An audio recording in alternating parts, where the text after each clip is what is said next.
दिसंबर के महीने में रूस के प्रेसिडेंट व्लादिमीर पुतिन भारत आ रहे हैं। इस दौरान कई बड़ी डिफेंस डील्स होने की चर्चा कही जा रही है। सबसे ज्यादा बात तो सतह से सतह पर वार करने वाले एयर डिफेंस सिस्टम S-400 की है, जिसने ऑपरेशन सिंदूर के दौरान पाकिस्तान के छक्के छुड़ा दिए थे।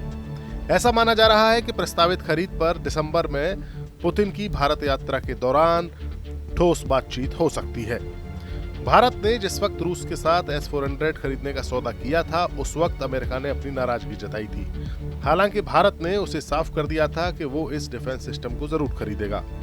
भारत और रूस के बीच साल 2018 में $5 अरब में 5 S-400 बैटरीज को खरीदने का सौदा हुआ था। इनमें से 3 स्क्वाड्रन की आपूर्ति हो चुकी है, बाकी 2 स्क्वाड्रन की आपूर्ति रूस यूक्रेन युद्ध की वजह से रुकी हुई है, क्योंकि इस युद्ध की वजह से रूस के ज्यादातर कारखाने युद्ध के लिए साजो सामान बनाने में लगे हुए हैं। हालांकि रूस की ओर से कहा गया है कि भारत को बची हुई S-400 की डिलीवरी अगले साल तक कर दी जाएगी। 2018 में इस सिस्टम की डील जब हुई थी, तब इस डील में एक शर्त यह भी थी कि भारत उसी कीमत पर 5 और S-400 सिस्टम्स का ऑर्डर कर सकता है।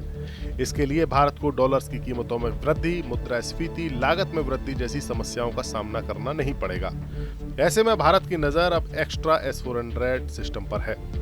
शुक्रवार को इंडियन एयरफोर्स के chief air marshal AP Singh ने एक प्रेस कॉन्फ्रेंस की, और इस प्रेस कॉन्फ्रेंस में जब उनसे S-400 सिस्टम पर सवाल पूछा गया तो उन्होंने ये सीधे तौर पर तो नहीं बताया कि भारत अतिरिक्त खेप खरीद रहा है या नहीं।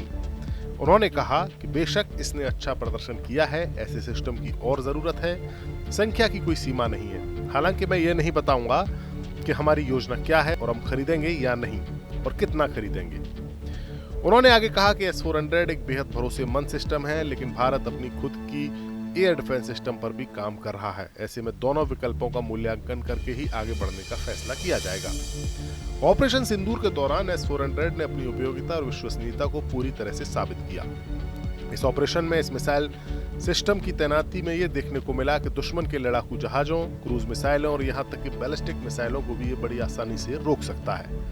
इसी एक्सपीरियंस के बाद भारत ने इसकी एक्स्ट्रा खेप खरीदने की संभावना पर विचार करना शुरू किया है।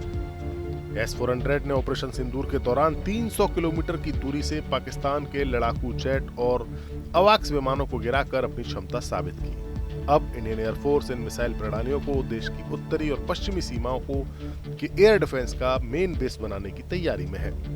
सूत्रों का कहना है कि भारत भविष्य में रूस से और भी ज्यादा उन्नत S-500 सिस्टम की खरीद पर भी विचार कर सकता है। S-500 को S-400 की नेक्स्ट जनरेशन का एयर डिफेंस सिस्टम माना जाता है, जिसकी क्षमता अंतरिक्ष तक में टारगेट को भेजने की बताई जाती है। अब देखना होगा कि पुतिन की भारत यात्रा के दौरान कैसी डील होती है। Bureau report, news nation. जहां भक्ति है हर शब्द में, कथाओं में छुपे हैं दिव्य रहस्य और ज्योतिष देता है जीवन को दिशा। धर्म से जुड़ी हर बातों को जानने के लिए हमारे चैनल स्तुति को सब्सक्राइब करें। चैनल पर जाने के लिए इस लिंक पर क्लिक करें।